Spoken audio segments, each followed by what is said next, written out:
డ్రైవర్తో గొడవ కారణంగా స్కూల్ బస్కు క్లీనర్ నిప్పు పెట్టిన ఘటన ప్రకాశం జిల్లా అర్ధవీడు మండలంలో చోటు చేసుకుంది. కుంభంలోని ఆల్ఫా స్కూల్ బస్సులో పిల్లలను ఎక్కించేందుకు పాపినేనిపల్లి వద్ద డ్రైవర్ ఆపాడు. అయితే 3 రోజులుగా విధుల నిర్వహణ విషయంలో డ్రైవర్ నబీ, క్లీనర్ గోపాల్కు మధ్య వాగ్వాదం జరిగింది.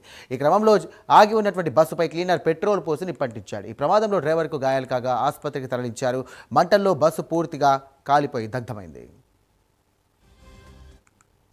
ఇదే అంశానికి సంబంధించి మరిన్ని డీటెయిల్స్ అందించడానికి మా కరెస్పాండెంట్ శ్రీనివాస్ సిద్ధంగా ఉన్నారు. శ్రీనివాస్, చెప్పండి, ఇద్దరి మధ్య తలెత్తినటువంటి వివాదం యొక్క బస్సుకు సంబంధించి కూడా పూర్తిగా అగ్గికి ఆహుతైనట్టుగా తెలుస్తుంది. ఏంటి దీనిపైన పోలీసులు ఏమంటున్నారు, విద్యార్థుల తల్లిదండ్రులు ఏమంటున్నారు?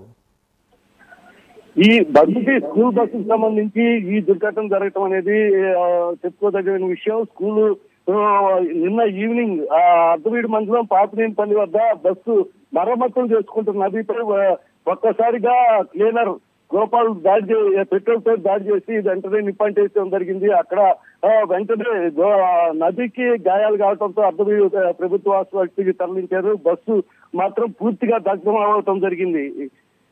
సాయిరామ్, దీనిపై పోలీసులు కేసు నమోదు చేసుకొని దర్యాప్తు చేస్తున్నారు. Right, thank you Srinivas.